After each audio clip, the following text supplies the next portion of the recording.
Bab apabila imam takhallafa itu artinya terlambat datang karena ada urusan dan yang lainnya.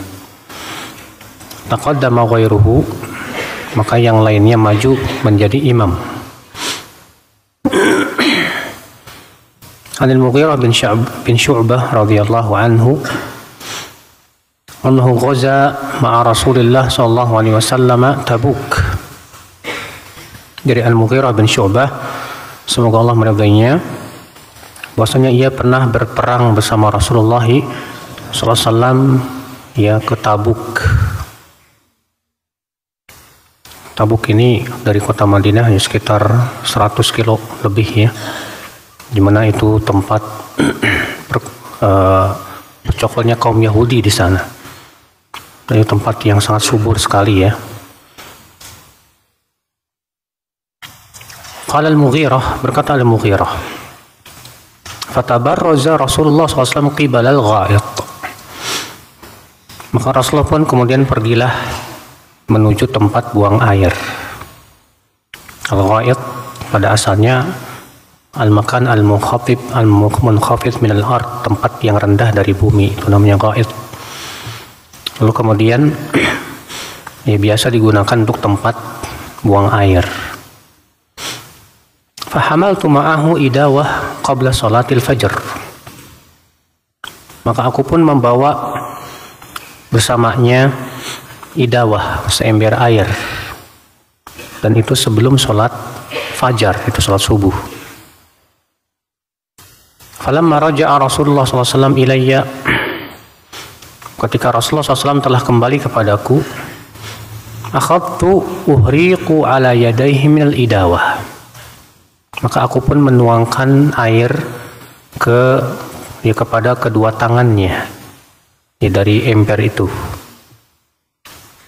Faqasala yadahi thalatha marrat, dan beliau mencuci dua tangannya 3 kali. Tsumma ghasala wajhah, kemudian beliau mencuci wajahnya. Tsumma dhahaba yukhriju jubbatahu ma'an zira'aihi, kemudian beliau ingin mengeluarkan tangan dari jubahnya itu. Fadhaqa kumma jubbatihi, namun lubang tangannya itu sempit ya. Artinya beliau ketika ingin memasukkan tangannya untuk dicuci tangannya, ternyata lubang tangannya apa? Sempit. Dan seperti yang lain itu jubah Rumiyah, jubah Romawi. Fa'adkhala yadahi fil jubbah, maka beliau pun kemudian memasukkan dua tangannya dalam jubah. Hatta akhraja dhira'aihi min asfal jubbah, sehingga beliau pun mengeluarkan dua hastanya dari bawah jubah itu ya. Wa ghasala dhira'aihi ilal mirfaqain, dan beliau pun mencuci dua hastanya sampai siku-siku. Thumma tawaddu'a ala khuffaihi thumma aqbal, kemudian beliau pun berwudu dan beliau mengusap dua khufnya. Kemudian beliau aqbal, datang. Qala Al-Mughirah, fa aqbaltu ma'ahu, maka aku pun datang bersamanya, maksudnya mendatangi masjid. Hatta najidan nas qad qaddamu Abdurrahman bin Auf fa shalla bihim, sehingga kami ternyata mendapati orang-orang telah menyuruh Abdurrahman bin Auf untuk menjadi imam, karena Rasul terlambat ya bersama Mughirah bin Syu'bah untuk buang air dulu ya. Mungkin kena lama, para sahabat mengira Rasulullah ada penghalangan, akhirnya mereka menyuruh siapa? Abdurrahman bin Auf untuk menjadi imam. Fa'adraka Rasulullah SAW ihda raka'atain, dan Rasulullah mendapatkan salah satu dari 2 rakaat itu salat subuh. Artinya beliau mendapatkan rakaat yang kedua ya. Fa shalla ma'an nas ar-raka'atal akhirah, maka beliau pun sholat bersama manusia Ya, rakaat yang kedua itu. Falamma sallama Abdurrahman bin Auf, ketika Abdurrahman bin Auf telah salam, qama Rasulullah SAW yutimmu salatahu, maka beliau pun berdirilah dan menyempurnakan apa? Salatnya. Fa'afza'a dzalikal muslimin, ketika mereka tahu, kaum muslimin tahu Rasulullah ada di belakang, maka mereka langsung ketakutan. Fa'aktsarut tasbih, maka mereka memperbanyak tasbih.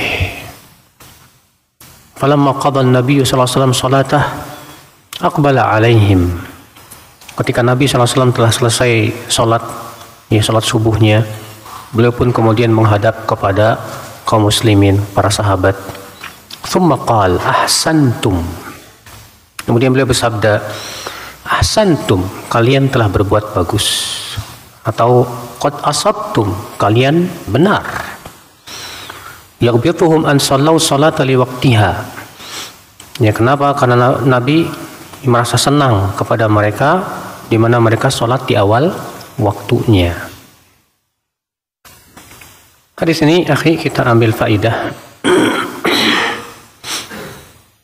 Faidah yang pertama, disyariatkan untuk mencari tempat yang tertutup saat buang air.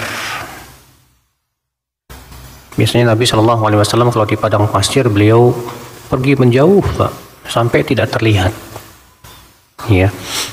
Dan biasanya beliau berusaha mencari tempat berupa gundukan tanah atau di belakang pohon. Ya, belakang pohon sebelah mana, Pak?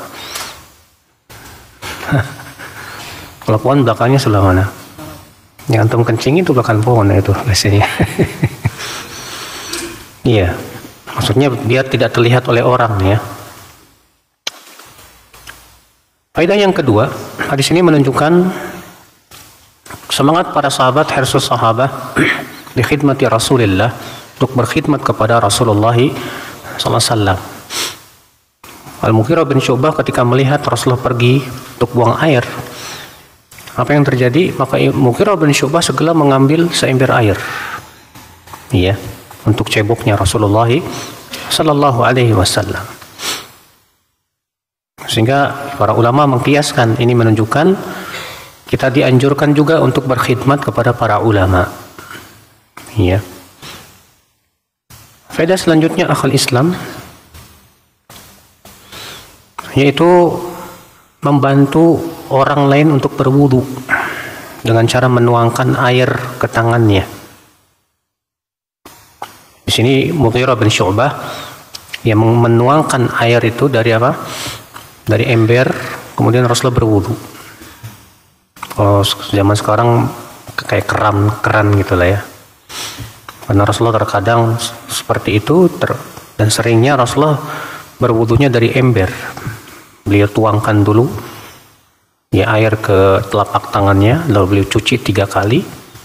Kemudian setelah itu baru beliau masukkan tangannya ke dalam ember, kemudian beliau berkumur-kumur istinsyak sebagaimana dalam hadis Utsman. Faedah selanjutnya akal Islam. Di sini menunjukkan bahwa ketika safar, pakaian Rasulullah SAW biasanya memakai pakaian-pakaian yang agak ketat, Pak, agak sempit. Kata Al-Hafidz Ibnu Hajar, karena di dalam safar kita butuh supaya lebih tangkas, ya. Makanya di sini Nabi memakai jubah rumiyah, di mana ketika beliau mau mengeluarkan tangannya, ternyata lubang tangannya sempit, saking ya kecilnya.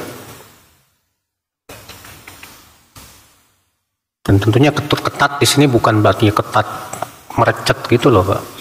Iya. Faedah selanjutnya akal Islam. Di sini jadikan dalil bahwa tasyabuh yang diharamkan itu apabila bertasyabuh dalam perkara yang merupakan ciri ya, kekhususan orang kafir. Adapun kalau itu bukan ciri mereka dan bukan kekhususan mereka, maka pada waktu itu tidak disebut tasyabuh dan boleh. Dari mana? Di sini Nabi SAW memakai jubah Romawi. Nabi SAW memakai jubah apa? Romawi. Apakah dengan memakai jubah Romawi di sini Nabi bertasyabuh? Tidak. Karena kata para ulama itu bukan keistimewaan atau ciri mereka. Disebut jubah Rumiyah Romawi karena memang asalnya dari mereka. Lalu kemudian orang-orang Arab pun jadi pakai dalam safar-safar mereka. Sehingga bukan lagi menjadi kekhususan orang Romawi, Pak. Nah, demikian pula, Pak. Ya, ketika sesuatu itu bukan kekhususan orang kafir dan bukan ciri mereka, maka itu tidak disebut dengan tasyabuh. Contoh misalnya, kalau orang kafir pakai jam tangan, antum pakai jam tangan, ya, apakah kita tasyabuh? Tidak. Kenapa? Karena jam tangan bukan ciri mereka. Kalau antum pakai jas, mereka pakai jas, apakah jas itu tasyabuh? Jawab tidak. Kenapa? Karena itu bukan ciri mereka. Sepak bola asalnya dari mana, Pak? Sepak bola asalnya dari mana?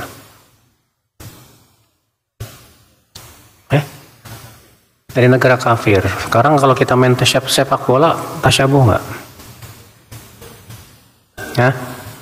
Tidak. Kenapa? Karena itu bukan ciri mereka. Itu hanya sebatas permainan. Badminton asalnya dari mana? Dari Islam atau dari kafir? Ya, asalnya dari orang kafir. Tapi kalau kita main badminton, tasyabuh tidak? Tidak. Tidak termasuk tasyabuh. Kenapa? Karena itu bukan ciri mereka. Mereka tidak pernah mencirikan dirinya dengan badminton. Tidak. Itu hanya sebatas permainan. Berapa banyak permainan-permainan yang asalnya bukan dari kaum muslimin. Tapi para ulama mengatakan boleh-boleh saja selama memenuhi syaratnya, tidak melalaikan kewajiban dan yang lainnya. Iya. Dipahami baik-baik kapan disebut tasyabuh, kapan tidak disebut apa? Tasyabuh. Hanya karena misalnya itu asalnya dari orang kafir langsung kita katakan itu tasyabuh, ya belum tentu juga. Maka di sini kita harus pahami bahwa tasyabuh disebut tasyabuh kalau itu kekhususan orang kafir. Menjadi ciri mereka. Ciri itu disebut ciri kalau mereka melakukannya tiap hari begitu. Jadi ciri mereka. Yang membedakan mereka dengan yang lainnya. Ya. Ikhwata Islam, saudaraku seiman. Faedah selanjutnya akal Islam yang bisa kita petik dari hadis ini. Hadis ini menunjukkan bahwa kalau imam terlambat datang, maka muadzin boleh mencarikan gantinya. Muadzin berusaha untuk mencari gantinya. Apalagi kalau muadzin tahu imamnya ya tidak bisa datang karena entah itu safar atau sakit dan yang lainnya, maka pada waktu itu tugas muadzin untuk mencari siapa? Imam. Ya. Hadis ini juga menunjukkan akal Islam keutamaan sholat di awal waktu. Karena Nabi SAW mengatakan kepada para sahabat, ahsantum, kalian telah bagus. Ya. Bab ma yajibu fi ityanil masjid ala man sami'an nida. Bab apa yang wajib mendatangi masjid atas orang yang mendengarkan adzan. Artinya kalau kita mendengar adzan, pada waktu itu wajib untuk datang. Berarti kalau tidak mendengar adzan karena rumah kita jauh, maka wajib datang tidak, Pak? Tidak wajib. Tapi kalau kita datang itu lebih bagus. Cuma masalahnya, Pak, di zaman Rasul kan muadzin tuh nggak pakai speaker. Sekarang kalau orang di zaman sekarang adanya pakai speaker Itu sampai 10 kilo kedengeran, Pak. Nah, yang jadi masalah patokannya yang mana nih, yang speaker apa bukan? Jawabnya yang bukan speaker. Ya. Kalau orang suaranya paling keras tanpa speaker biasanya berapa kilo itu? Saya nggak tahu. Yang jelas akal Islam, ya, selama kita mampu untuk bisa datang aja. Apalagi zaman sekarang kan antum punya motor, punya mobil, punya sepeda, ya. Hadis 321. An Abi Hurairah radhiyallahu anhu qala Atan Nabiy sallallahu alaihi wasallam rajulun a'ma faqala ya Rasulullah innahu laysa li qa'idun yaquduni ila al-masjid fasa'ala Rasulullah sallallahu alaihi wasallam an yurakhkhisa lahu fa yusalli fi baytihi farakhkhasa lahu falamma walla da'ah faqala hal tasma'u an-nida'a bis-shalah faqala na'am qala ajib. Datang orang buta kepada Nabi Shallallahu Alaihi Wasallam. Lalu dia berkata, "Hai Rasulullah, aku buta dan tidak ada yang menuntunku ke masjid." Lalu ia pun meminta kepada Rasulullah rukhsah keringanan supaya ia sholat di rumah, tidak ke masjid. Maka Rasul pun memberikan keringanan kepada dia karena dia buta. Ketika ia pergi dipanggil lagi oleh Rasulullah. Kamu mendengar adzan tidak? Kata orang buta itu, dengar ya Rasulullah. Kata Rasulullah, kalau begitu sambutlah. Ya. Akal Islam, saudaraku seiman, ya, hadis ini kita ambil faedah yang pertama. Su'alu ahli ilm. Hendaknya kita bertanya kepada para ahli ilmu dalam perkara-perkara yang kita butuhkan dalam masalah agama ini. Faedah yang kedua yang bisa kita petik dari hadis ini menunjukkan bahwa orang buta termasuk orang-orang yang punya udzur untuk tidak sholat berjamaah jika memang sulit untuk pergi ke masjid. Kalau di sana ada masyaqqah, Pak. Iya. Hadis ini juga menunjukkan akal Islam wajibnya sholat berjamaah dan pergi ke masjid bagi orang yang mendengarkan adzan. Ya. Karena Nabi mengatakan kepada siapa? Ibnu Ummi Maktum ini, orang yang buta, "Kamu mendengar adzan tidak?" "Dengar hai Rasulullah." Kata Rasulullah, "Datang." Ya. Dan ternyata Masya Allah Ibnu Ummi Maktum datang, Pak, walaupun buta. Walaupun matanya buta, tapi kalau hatinya melek, datang. Banyak di zaman sekarang, ya, matanya melek, cuman hatinya buta. Mau pergi ke masjid berat, ya Allah ya Rabbi. Jogging 10 kilo kuat, tapi ke masjid malas dia kakinya untuk melangkah. Itu subhanallah. Karena memang subhanallah ya akal Islam, ya, pergi ke masjid itu perjalanan keimanan, Pak. Ya, itu membutuhkan keimanan kepada Allah Subhanahu wa taala. Makanya Allah berfirman, "Innama ya'muru masajidallah man amana billah wal yawmil akhir wa aqamas shalah wa ataz zakah wa lam yakhsha illallah fa'asa ulaika ay yakunu minal muhtadin." Sesungguhnya yang memakmurkan masjid-masjid Allah itu siapa? Orang yang beriman kepada Allah dan hari akhirat, mendirikan salat, membayar zakat, dan dia tidak takut kecuali hanya kepada Allah saja. Mereka itu, kata Allah, pasti mendapatkan hidayah. Ya. Bayangkan Allah di sini mempersaksikan orang-orang yang memakmurkan masjid bahwa dia beriman. Dia apa? Beriman, luar biasa. Ya. Maka dari itu, akhi, apalagi kita yang melek begini, yang tidak buta, selama kita masih bisa sehat dan bisa datang ya. Ya, dan hadisnya sudah lewat dahulu. Rasulullah SAW ketika beliau sakit saja, saat beliau ada keringanan sedikit, tetap pergi ke masjid walaupun dalam keadaan sakit, walaupun dibopong. Masya Allah. Kita masuk ke bab fi fadlil jamaah. Bab keutamaan salat berjamaah. Hadis 322. An Abi Hurairah radhiyallahu anhu anna Rasulullah sallallahu alaihi wasallam qala Salatul jama'ati afdal min salati ahadikum wahdah bi 25 juz'a. Dari Abu Hurairah, semoga Allah meridainya, bahwa Rasulullah SAW bersabda, salat berjamaah lebih utama daripada salat seseorang sendirian, yaitu 25 kali lipat. Hadis ini akhi dijadikan dalil oleh jumhur bahwa salat berjamaah itu tidak wajib. Ya. Kata mereka di sini menunjukkan salat berjamaah itu hukumnya sunnah muakkadah, tidak sampai wajib. Kenapa? Dalilnya mana hadis ini diantaranya?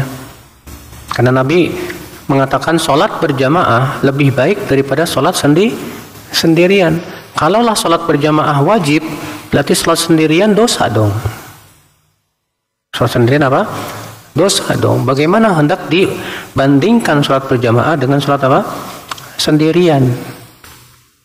Namun kata Syekh Utsaimin berkata bahwa ya, memperbandingkan antara dua amal itu tidak memberikan hukum apa-apa sampai ada dalil yang menunjukkan kepada hukum yang lain. Dan telah ada dalil yang menunjukkan akan wajibnya sholat apa? Berjamaah, diantaranya hadis orang buta tadi yang sudah kita sebutkan, di mana Nabi mengatakan kepada orang buta, kamu dengar adzan enggak? Dengar hai Rasulullah. Kata Rasulullah, ajib, untuk perintah. Sedangkan perintah pada asalnya hukumnya apa? Wajib. Ya, ikhwata Islam saudaraku seiman. Atau hadis ini dibawa kepada orang yang sholat sendirian di rumahnya karena tidak mendengar apa? Adzan. Ya, tidak mendengar adzan. Wallahu a'lam. Yang jelas ini akhi keutamaan sholat berjamaah, Pak. Di mana sholat berjamaah 25 kali lipat. Dan semakin banyak jamaahnya, semakin besar pahalanya. Ya, semakin banyak. Makanya kalau kita bisa mencari masjid yang paling banyak jamaahnya, itu Masya Allah, lebih besar lagi pahalanya di sisi Allah Subhanahu wa Ta'ala. Bab salatil jamaah min sunanil huda. Bab salat berjamaah termasuk sunnah-sunnah hidayah. Hadis 323. An Abdullah bin Mas'ud radhiyallahu anhu, laqad ra'aytuna wa ma yatakhallafu 'anis salati illa munafiqun qad 'ulima nifaquhu aw maridun in kana al-maridu la yamshi baina rajulaini hatta ya'ti as-salah. Wa qala inna Rasulullah sallallahu alaihi wasallam 'allamana sunanal huda. Wa inna min sunanil huda as-salata fil masjid alladhi yu'adzanu fihi. Dari Abdullah bin Mas'ud, semoga Allah meridainya, ia berkata, sungguh aku melihat kami di masa Rasulullah tidak ada yang meninggalkan sholat berjamaah kecuali orang munafik yang sudah jelas kelihatan munafiknya. Jadi orang di zaman Rasul itu Pak, kalau ada orang yang suka meninggalkan sholat berjamaah itu tertuduh munafik gitu Pak. Ya.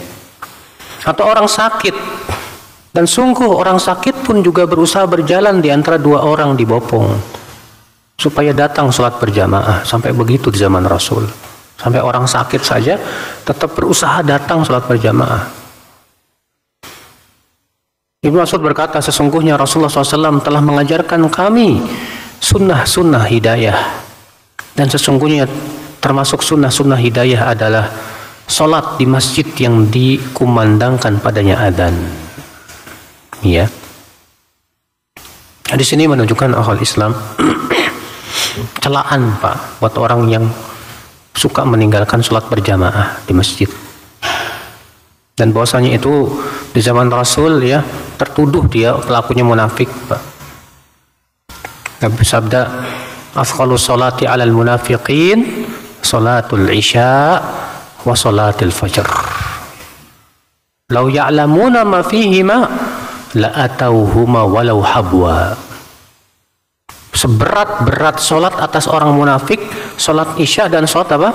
subuh. Kalaulah mereka mengetahui bagaimana besarnya pahala yang ada dalam 2 salat itu, mereka akan datangi walaupun dengan cara apa? Habwa. Habwa itu merangkak ya. Merangkak ya. Subhanallah. Nabi mengatakan salat yang paling berat atas orang munafik, berarti itu menunjukkan semua salat berat buat orang munafik. Nah, yang paling berat salat Isya dan salat subuh. Makanya akhi, kalau kita pergi sholat dalam keadaan berat, ya, males-malesan, itu pertanda di hati kita ada penyakit kemunafikan, mas. Makanya Allah menyifati orang munafik itu dalam surat An-Nisa apa? Wa idza qamu ila sholati qamu kusala. Apabila mereka bangun untuk sholat, mereka bangun dengan malasnya, malas mereka. Maka kalau kita ada rasa malas mau pergi ke masjid, banyak-banyak istighfar, mas. Banyak-banyak mohon ampun kepada Allah. Itu ada penyakit itu di hati kita yang seharusnya akan kita merasa senang untuk bertemu dengan Allah, bermunajat dengan Allah, senang kita dengan sholat, ya. Karena sholat itu kan masya Allah merupakan cahaya. Kata Rasulullah, sholatun nur. Sholat itu cahaya, masya Allah. Sholat itu kekuatan untuk hati kita dan keimanan kita, Pak. Maka orang yang malas seakan-akan dia tidak butuh sama sholat, Pak. Padahal kita ini seharusnya menganggap sholat itu kebutuhan kita. Kalau antum butuh, kayak antum kita nih, kalau butuh sama duit, pasti kita sungguh-sungguh, Pak, cari duit. Maka kalau kita merasa butuh kepada sholat, kita sungguh-sungguh itu, Pak, untuk pergi ke sholat. Karena kita nganggap ini kebutuhan saya, kebutuhan hati saya, keimanan saya, agama saya. Iya. Tapi ketika kita tidak menganggapnya sebagai kebutuhan, malas biasanya, Pak. Ya Allah musta'an. Ikhwata Islam, saudaraku seiman. Bab intidhari shalah wa fadlil jamaah. Bab menunggu salat dan keutamaan salat berjamaah. Hadis 323 an Abi Hurairah radhiyallahu anhu qala qala Rasulullah sallallahu alaihi wasallam salatul rajul fi jama'atin tazidu ala salati fi baitihi wa salati fi suqihi bid'an wa 20 darajah wa dhalika anna ahadahum idza tawadda'a fa ahsana al-wudu thumma ata al-masjid la yanhazuhu illa as-salah la yuridu illa as-salah falam yakhtu khutwatan illa rufi'a lahu biha darajah wa hutta anhu biha khati'ah hatta yadkhula al-masjid fa idza dakhala al-masjid kana fi salatin ma kanat as-salatu hiya tahbisuh al-mala' wal malaikatu yusalluna ala ahadikum ma dama fi majlisihi alladhi shalla fihi yaquluna Allahumma arhamhu Allahumma ighfir lahu Allahumma wa tub alaihi malam yu'dhi fih, malam yuhdis fih. Dari Abu Hurairah, semoga Allah meridainya, ia berkata, Rasulullah SAW sabda, salat seseorang laki-laki berjamaah melebihi pahalanya dari salat dia di rumahnya dan salat dia di pasarnya 20 lebih derajat. Itu dalam satu riwayat, kebanyakan riwayat itu 25 dan dalam satu riwayat 27. Yang demikian itu bahwa salah seorang dari mereka apabila berwudu, nah itu menunjukkan, Pak, hendaknya kita berwudu dulu ya. Wudunya di mana? Di rumah. Ya.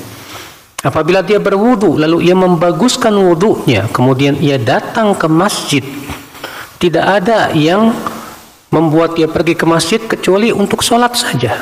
Tidak ada keinginan kecuali sholat saja. Tidaklah ia melangkah satu langkah pun kecuali akan diangkat untuknya dengannya 1 derajat dan digugurkan dengannya 1 kesalahan hingga ia pun masuk ke dalam masjid. Apabila ia telah masuk masjid, ia berada di dalam sholat selama sholat mencegah ia pulang, dan malaikat senantiasa mendoakan salah seorang dari kalian selama ia berada di tempat duduknya yang ia sholat di situ. Malaikat itu berdoa, ya Allah, rahmati dia Ya Allah, ampuni dosanya. Ya Allah, beri dia taubat. Selama ia tidak menyakiti dan selama ia belum berhadas. Di sini, akhi, kita ambil faidah yang pertama, itu keutamaan sholat berjamaah. Antum kalau ana mau kasih duit, nih, gratis buat antum, mau dikasih 1.000 apa 27.000, antum pilih yang mana? Nah, kalau antum milih 1.000, kira-kira orang ngomong ke antum gimana, Pak? Blow on ente. Disuruh milih, mau 1.000 apa 27.000? Iya. Kita kalau masalah-masalah yang sifatnya duniawi, pengennya pasti yang paling bagus, yang paling banyak. Tapi masalah ukhrawi, subhanallah, semangatnya itu, Pak, untuk mencari yang paling besar pahalanya itu, subhanallah, terkadang lemah ya ke kita ini. Kenapa? Karena min dha'fil yaqin wal iman. Karena lemahnya keyakinan dan keimanan kita. Ya. Hari ini kita ambil faidah anjuran untuk berwudu di rumah saat mau pergi ke masjid. Bahkan sebagian ulama mengatakan bahwa itu syarat untuk supaya langkah kaki kita itu ya bernilai pahala. Kenapa? Karena di situ dengan kata-kata idza, dan idza itu termasuk harfu syarat dalam bahasa Arab.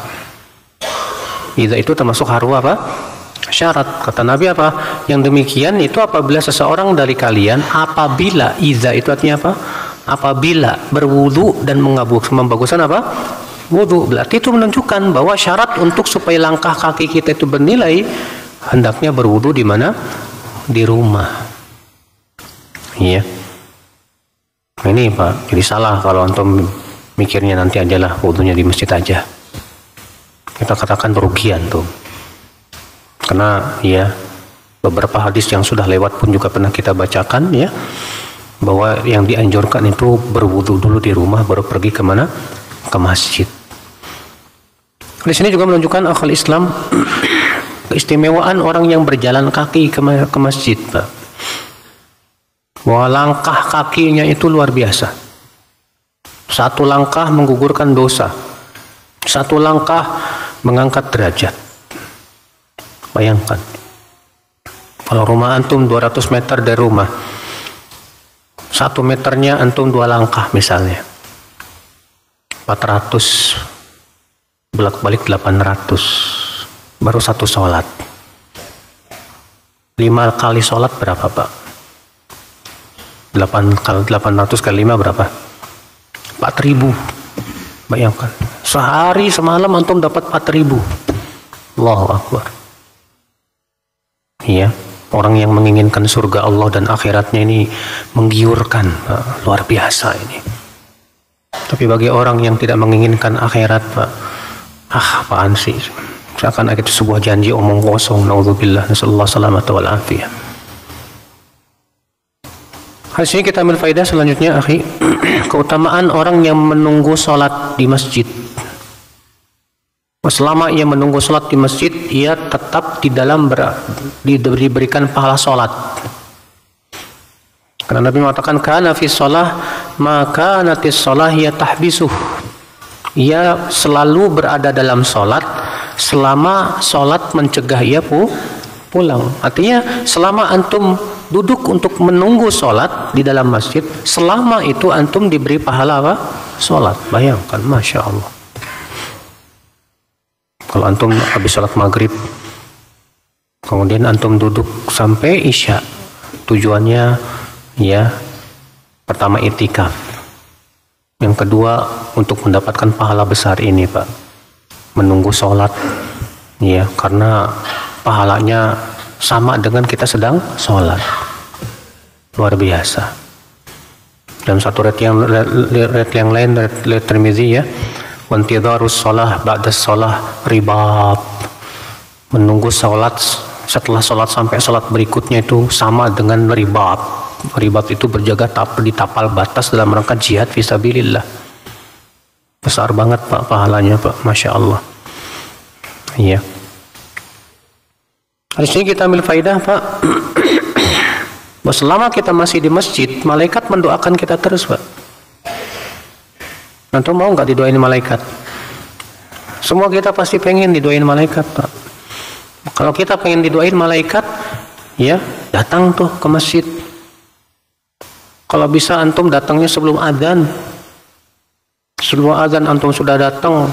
Selama antum duduk di masjid menunggu sholat, antum dapat pahala apa? Sholat, malaikat terus mendoakan antum, ya Allah rahmati dia, ya Allah ampuni dosanya, ya Allah berikan taubat kepadanya. Tapi ada syaratnya, selama tidak mengganggu orang. Kalau mengganggu, antum misalnya ganggu di masjid, ngapain? Nyanyi-nyanyi di masjid, keras-keras, sehingga akhirnya orang pada keganggu itu, Pak. Itu kan mengganggu, Pak. Ya, seperti yang di masyarakat kan begitu, masjid jadi tempat ganggu orang gitu ya, Pak. Ganggu tetangga. Ya. Nyetel Al-Qur'an, kencang-kencang di speaker. Niatnya sih mungkin niatnya bagus supaya ya orang mau dengerin Quran, siap-siap dan yang lainnya. Tapi kan masalahnya apa semua orang ya siap untuk mendengarkan Al-Qur'an? Kan untuk mendengarkan Al-Quran itu ada adabnya, Pak. Allah berfirman apa? Wa idza quri'al Qur'anu fastami'u lahu wa ansitu. Kalau dibacakan Al-Quran, dengarkan dan diam. La'allakum turhamun, supaya kamu dirahmati. Sekarang ketika disetel Al-Quran kencang-kencang, apa semua orang siap mendengarkan? Mungkin di sana ada yang butuh istirahat, di sana ada orang sakit dan yang lainnya. Ya, ikhwata Islam saudaraku seiman. Syarat yang kedua yaitu selama dia belum berhadas di masjid. Jadi kalau antum berhadas segera keluar berwudu supaya ketika antum masuk masjid lagi antum dapat doa malaikat lagi, masya Allah. Inilah saudaraku ya keistimewaan dan keutamaan ya bagi antum-antum yang masya Allah suka memakmurkan masjid luar biasa. Sudah masuk isya, silakan adzan setelah